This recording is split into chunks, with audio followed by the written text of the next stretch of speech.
সারা দেশে অরাজকতা চলছে, এভাবে কোনো দেশ চলতে পারে না। যেখানে একটা পরিবর্তন দরকারি।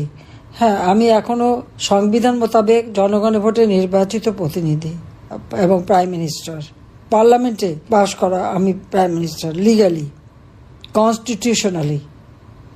তারপর যখন ছেড়ে আসতে বাধ্য হয়েছি, তাহলে আমি বলবো যে একটা অবাধ, নিরপেক্ষ, সুষ্ঠু নির্বাচন হোক, কিন্তু ডক্টর ইউনূসের মতন এই ধরনের আত্মকেন্দ্রিক, স্বার্থপর, লোভী একটা জঙ্গি শাসকের অধীনে না। কারণ সে তো সম্পূর্ণ ইললিগাল, তার ক্ষমতাটাই তো সে দখল করেছে সম্পূর্ণ ইললিগালি এবং জঙ্গিদের দ্বারা। কাজে তার অধীনে নির্বাচন মানে এই দেশ জঙ্গিদের হাতেই থেকে যাবে, আর এভাবে মানুষকে নির্যাতিত হতে হবে, মরতে হবে। এখানে একটা সম্পূর্ণ নিরপেক্ষ তত্ত্বাবধায়ক সরকার করে নির্বাচন হোক, জনগণ ভোট দিক, জনগণ ভোটে যাকে চাইবে তাকেই দেবে, কিন্তু জনগণকে সেই অধিকারটা দিতে হবে, সেই লিবার্টিটা থাকতে হবে। জনগণ যেন নিজের মনের আকাঙ্ক্ষাটা পূরণ করে ভোট দিতে পারে, সেই সুযোগটাও তার জন্য সৃষ্টি করতে হবে। আজকে আবার পেপারে দেখলাম সশস্ত্র বাহিনী, এটা তো ডিফেন্স মিনিস্ট্রির অধীনে, এখন সশস্ত্র বাহিনীকে নিয়ে যাচ্ছে স্বরাষ্ট্র মন্ত্রণালয়ের অধীনে। এটা আবার হেডলাইন, সব পত্রিকা নাকি হেডলাইন। এটা কি খুব ভালো কাজ হলো? সশস্ত্র বাহিনী কাজ করে ইন এইড টু সিভিল পাওয়ার, তাদেরকে স্বরাষ্ট্র মন্ত্রণালয়ের অধীনে ন্যস্ত করার কি থাকতে পারে? তাহলে আলাদা ডিফেন্স মিনিস্ট্রি কেন? আর সশস্ত্র বাহিনী তো স্বাধীনতা, সার্বভৌমত্ব রক্ষা করার জন্য তাদেরকে ব্যবহার করা হচ্ছে।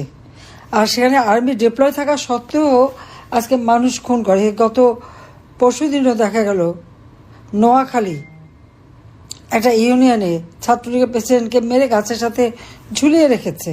মানুষের জীবনের কোনো মূল্যই নাই, এটা দেখার কেউ নাই।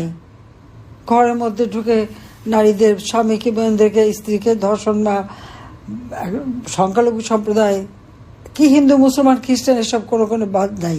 তো যাক, আমি এটা বলবো যে এখন মানুষের ভিতরে যখন এই চেতনাটা আসছে, সকলকে ঐক্যবদ্ধ হতে হবে এবং এই দুঃশাসন সাহসের সাথে মোকাবেলা করতে হবে, দুঃশাসনের হাত থেকে দেশকে রক্ষা করতে হবে।